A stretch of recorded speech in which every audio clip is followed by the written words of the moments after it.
going to use the animation tool here called Create Path. You can see that I've got a line of my predicted cyclone. I'm going to tap my object. This could be anything.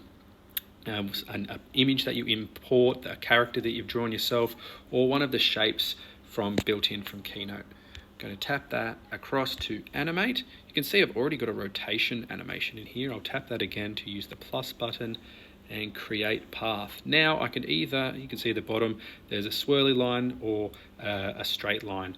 But I'm just going to, because this is a curve, I'm going across there. My cyclone's going down.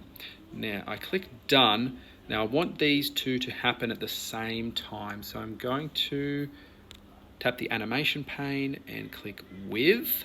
I also want the motion path to last for about 9 or 10 seconds, which I did with my rotation as well. I don't want any acceleration. Now let's preview that. You can see here that it follows that path that I created and the rotation is happening at the same time. In this task, I gave students the chance to also audio record their voice over the top as if they were news reporters. So they clicked the media button, record audio, and they put that in there. Now they knew that their recording would go for about 10 or 30 seconds, and that's when they adjusted the length of the animation to match their voice.